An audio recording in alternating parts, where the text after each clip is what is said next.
Bonjour. Aujourd'hui, nous allons présenter l'expérience qui consiste à étalonner un ressort. Les ressorts sont très utilisés dans la vie courante. Et connaître la caractéristique d'un ressort, c'est important dans son utilisation.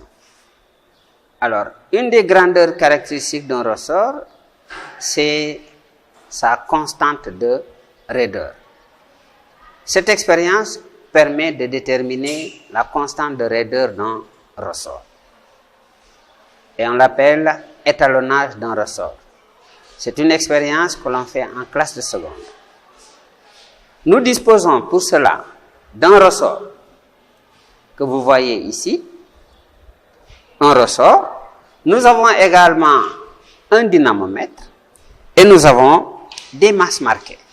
Nous avons également une potence sur laquelle nous suspendons le ressort en utilisant les coudes. Dans un premier temps, nous allons évaluer la force qu'une masse marquée exerce sur un objet à l'extrémité duquel il est suspendu. L'instrument de mesure de l'intensité d'une force, c'est le dynamomètre. Et voilà un dynamomètre. Le dynamomètre, il est constitué d'un ressort à l'intérieur et ensuite d'un système de graduation. Alors, quelquefois, le dynamomètre n'est pas bien réglé parce que là, l'embout devrait correspondre avec la graduation 0. La graduation 0 ne coïncide pas avec l'extrémité du dynamomètre. Donc, je vais maintenant visser et vous allez voir que ça va remonter parce qu'il y a une vis à pas qui est juste au niveau, qui est juste reliée à cette roulette-là. Donc, quand je visse et que la graduation 0 coïncide avec l'extrémité de l'embout, là, mon dynamomètre est prêt à l'emploi. Je vais maintenant accrocher ce dynamomètre ici et accrocher à son extrémité des masses marquées. Nous avons ici une masse marquée de 50 grammes. Là, ici, une masse marquée de 100 grammes. Là également, une masse marquée de 100 grammes. Ici, une masse marquée de 20 grammes. Alors, nous allons d'abord déterminer la force que ces masses marquées exercent sur l'extrémité d'un objet à l'extrémité duquel ils sont fixés. Alors, j'accroche ici la masse de 50 grammes que j'accroche à l'extrémité ici. Et je regarde, voilà, le dynamomètre. Donc là, on voit que la graduation est légèrement descendue. OK? Ce n'est pas encore arrivé à 1, je suis à 0,5. Je vais mettre maintenant une masse de 100 grammes. Accrochons à l'extrémité une masse de 100 grammes. C'est juste pour voir s'il y a un lien. Alors, vous voyez là, vous avez la graduation 1, ici. Et l'embout est devant la graduation 1. Tout à l'heure, elle était devant la graduation 0,5. Alors, je peux accrocher un deuxième objet de 100 grammes. Et on va voir ce qui va se passer. Regardez, là maintenant, je suis devant la graduation 2. Donc, si j'ai 100 grammes, ça correspond à 1 newton. Donc, il y a une relation entre la masse de l'objet que l'on accroche et la force exercée par cet objet lorsqu'il est accroché à l'extrémité d'un corps. Nous allons utiliser cela pour mesurer la force exercée par le ressort pour s'opposer à sa déformation.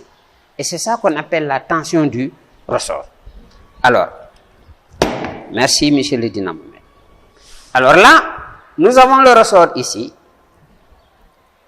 Lorsque j'accroche cet objet de 100 mètres, de 100 grammes, il va exercer à l'extrémité du ressort une force de 1 newton. C'est ce que le dynamomètre nous a prouvé.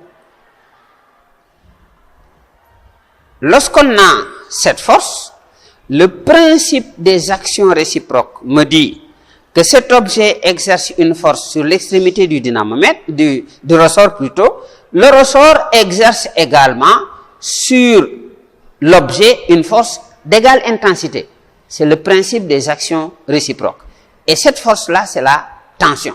Donc, en ayant simplement la masse de l'objet que je vais suspendre à l'extrémité du ressort, je peux déterminer la tension du ressort. Alors, nous avons mis le ressort de sorte que l'index coïncide avec la graduation 0 d'une règle que nous avons mise sur le support. Alors, dans les chariots, vous avez des ressorts, vous avez quelquefois le dispositif complet avec le support et la règle. Et ensuite, un marqueur de l'index.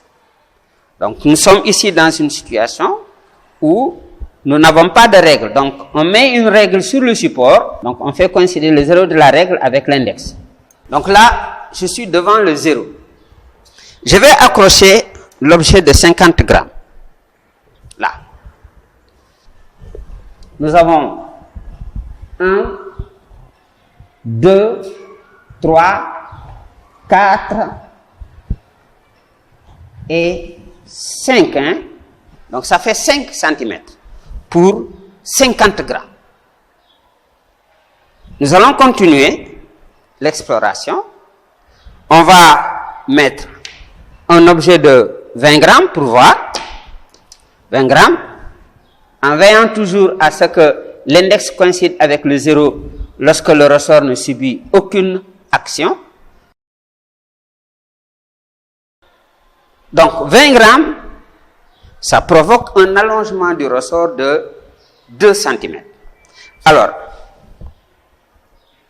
on va mettre maintenant la masse de 100 grammes pour voir.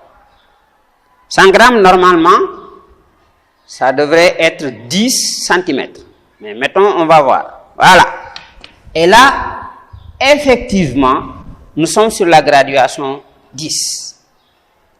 Alors, cependant, il faut éviter de mettre des masses trop lourdes parce que tous les ressorts ont un domaine d'élasticité bien déterminé.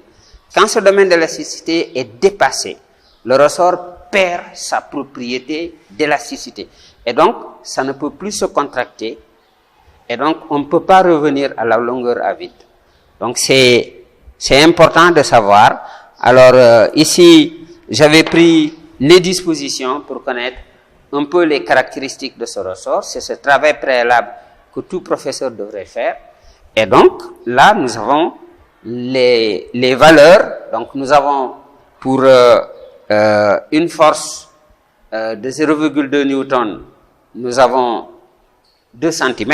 Pour une force de 0,5 newton, nous avons 5 cm. Pour une force de 1 newton, nous avons 10 cm.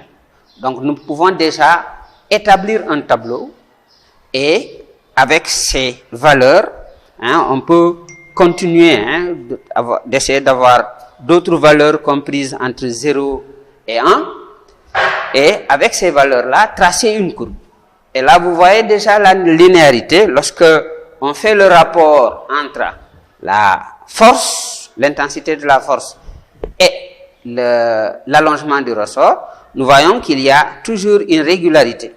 Ce rapport constitue ce qu'on appelle la constante de raideur du ressort.